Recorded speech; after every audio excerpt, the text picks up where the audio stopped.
What is up, humans of the cardboard? Welcome back to Just Nuts, guys. Today we are profiling strikers, okay? Engage is back to 1. I've always been a fan of strikers. You guys know I generally fall into the category of like a control player. I do enjoy control decks. I hate that this deck is known for such toxicity as like slow playing for time, using Kaina in time, abusing Mystic Mine worse than like any deck ever has in like Yu-Gi-Oh's existence outside of like, I don't know, prank kids maybe.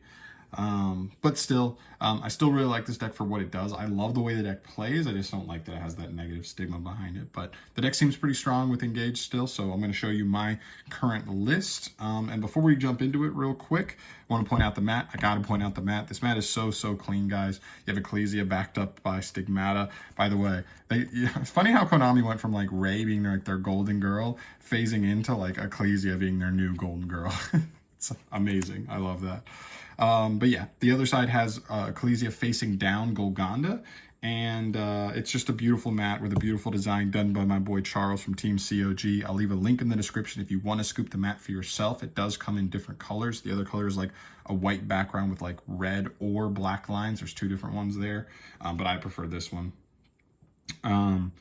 So yeah, and I'll also have a code down there, so you'll save 10% if you would like. So you guys save a little money, I make a little money, Charles makes a little money. We're all making money, like except for you. You're paying money, but you're paying less money, so it's still winning. Anyway, deck profile. Here we go. Striker monsters starting us off here. Triple copies of Ray and double copies of Rose. This is pretty standard, I think. Ray's way better, but you need to see a monster. We don't have 3 engage, so we can't search this as easily as we would like to. So this will do. This will absolutely do for now, because you just want to get to a monster, so you just need to play enough copies. Even though Rose is a much worse version of it, it does get you to your links, and your links is just like a +2 every turn. Just getting to your links with like any spell. It's crazy. All right, for the rest of the monsters, it's just hand traps because this deck can't really play other monsters. Triple Ash, of course, triple Bell, double Bell, double Meister, and hold on, let me scoot these bad boys over, and double Veiler. You play this for like the access code combo sort of thing. I'll show you that at the end real quick. It's super simple. But yeah, this is just pretty good, just covering a bunch of matchups. The idea here, by the way, I didn't even say this is a going second deck profile. You want to opt second with this deck because Strikers is at the point where it just doesn't set up enough going first. You're just too weak. You're going to get run over by like a more powerful deck. So you'd rather go second, limit what they can do with hand traps, and then just use your striker stuff to like mop up the rest of the board and then take control. It's still a control deck, but the deck's just inherently better at breaking boards than building ones. So you play the hand traps to limit what your opponent is able to do, and then once they'll have like either a mediocre board or no board, you just take control with the striker stuff. Because you just dominate like simplified board states.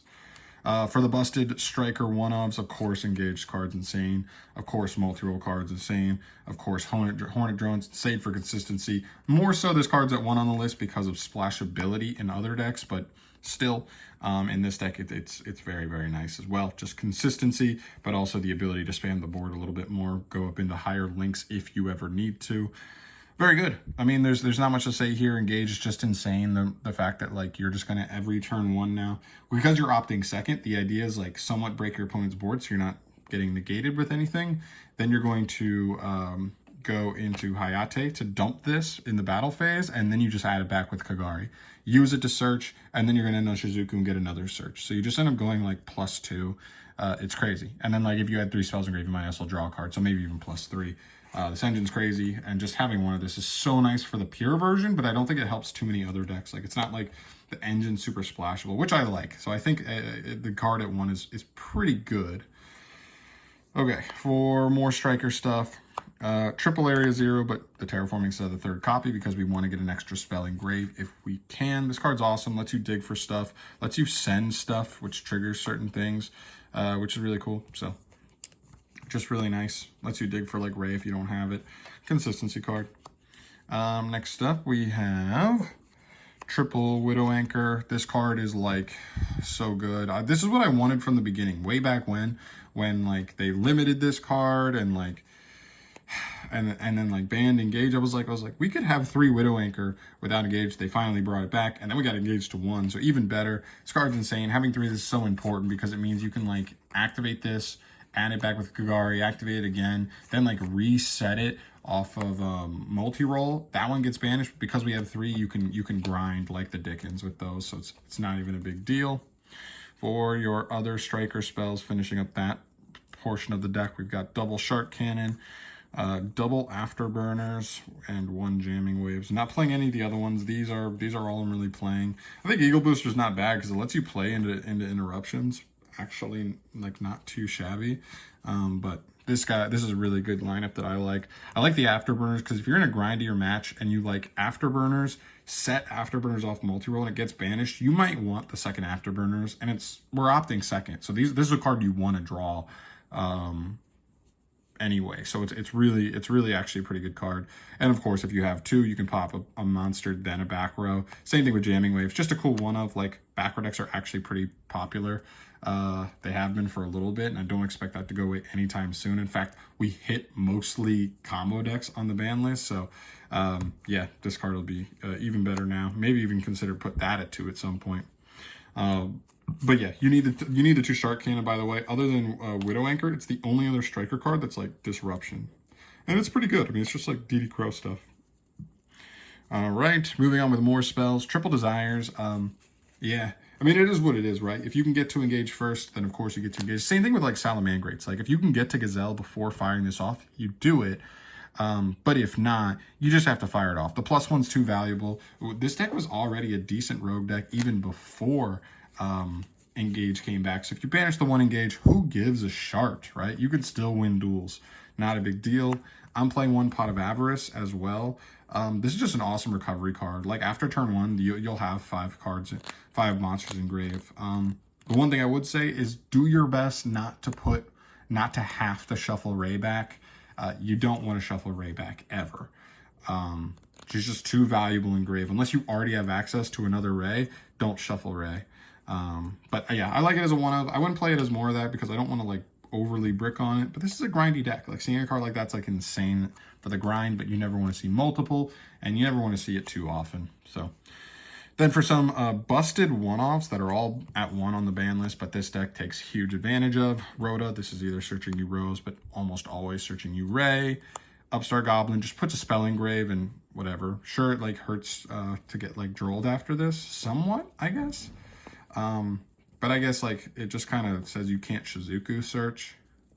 And if you could get access to Engage that turn, you couldn't do it. I guess Desires or Avarice can be blocked out with getting drolled on this. I don't think droll's like that horrible for this deck, to be honest.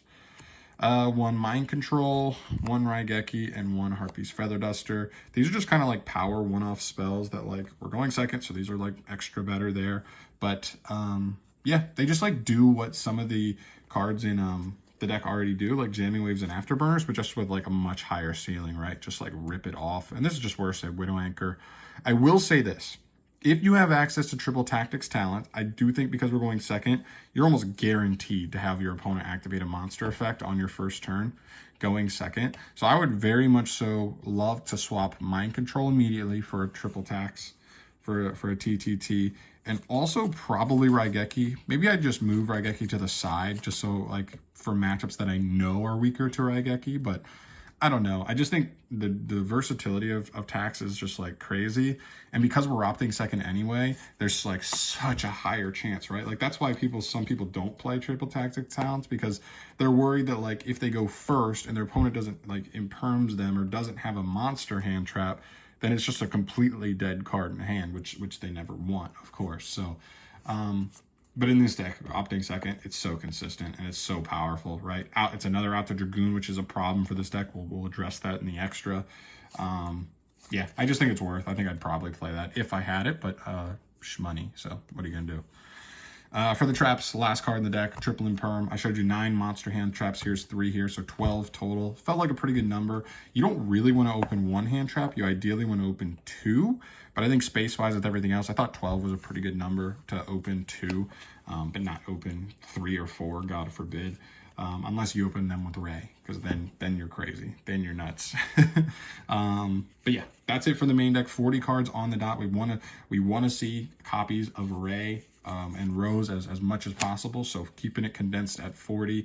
The deck's insanely consistent. The deck is very good at what it does, but it does have, you know, its counters just like every deck does.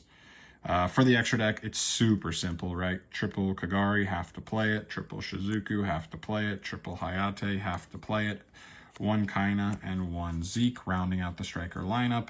I don't know what to say here. Like, it just is what it is. I think there's a potential for you to not need to play 3 Hayate, but it's probably better, I guess, if there's like a must-play tech card, then you could consider it. But I think for the most part, it's probably just going to stay at 3.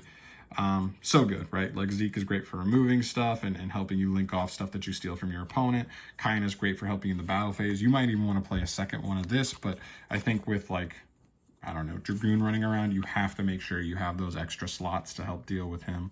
But deck's insane. You're going +1 off Shizuku every turn. You're going +1 off Kagari every turn, and you're using Hayate to make sure Kagari is getting you the +1 you want. Not just whatever you have access to, but dumping you whatever you could ever dream, which is usually going to be engage. Dump engage, add engage back, use engage, search, and then hopefully draw if you put enough spells in grave.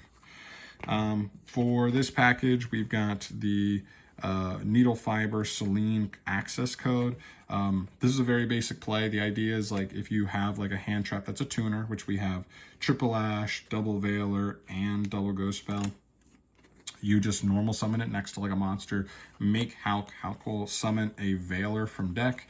You can then take him and Veiler into Selene, because Veiler's a spellcaster. And then because we're playing strikers, I would assume we have at least 3 spells in grave. She can then reborn effect Veiler, and then you make access code. Just off this combo, you'd have at least 2 monsters to pop with, but because you were playing strikers anyway, we probably have up to 5 pops potentially, which is insane. So it's just getting you to access code, right? This deck doesn't have a super high ceiling, and it can struggle to close games out, but that does give you a quick way to finish once you've like pretty much eliminated any risk of anything like, you know, ruining your chances. Then you go for access code and finish the duel off. It also outs Dragoon because it's big enough and just beats over. But just in case, we also play Ningirsu. He's really good as well. He just non-targeting sends a monster by sending a card from each player's field. So you just, at the same time, you send a card from both players' field. He can send himself, so even if you don't have anything else, you can just send him. Free up the extra monster zone, and then maybe, like, you have a way to, like, you know, I don't know, area 0 into array or whatever. Something weird. So it works. It's great. It just, in specific situations, if you don't have a lane to get to the access code play, if through Halk and Selene, you can potentially make him and still get the out. But like I said, I would play triple tax if I had it, because you need to be able to out that card, because especially if you're going to like a tournament, all you have to do is like run into 2 decks that like just churn out Dragoon, and you can be in a ton of trouble. Facing those decks. Now, you can do the best you can with hand traps and not letting them get there, but easier said than done. You got to draw the hands that can stop that. So really, really cool deck. Like I said, I've always been a fan of how this deck plays. It's a very, very fun. It's a very technical deck. It's hard deck to play really well, but it's also fairly rewarding even without playing that well.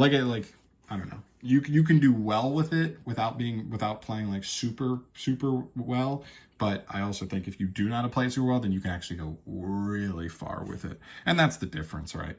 But yeah, that's going to do it from here today, guys. Let me know in the comment section down below what you think about my deck list here. What would you change? What would you do different? I'm very curious there. You know, I'm just one guy building this deck, and this is right after the ban list. This is kind of my knee-jerk reaction, my build right out the gate. So feel free to, feel free to list me anything you would do different here, because I love hearing your guys' thoughts on that stuff. But other than that, I'm going to get the hell out of here. Thank you so much for watching. Subscribe if you haven't and you want to see more deck profiles coming up. Still have some stuff coming that from Lightning Overdrive. Waiting on like final shipments and stuff. But yeah, I'll catch you guys in the next one. Thank you so much for watching as always. Bye.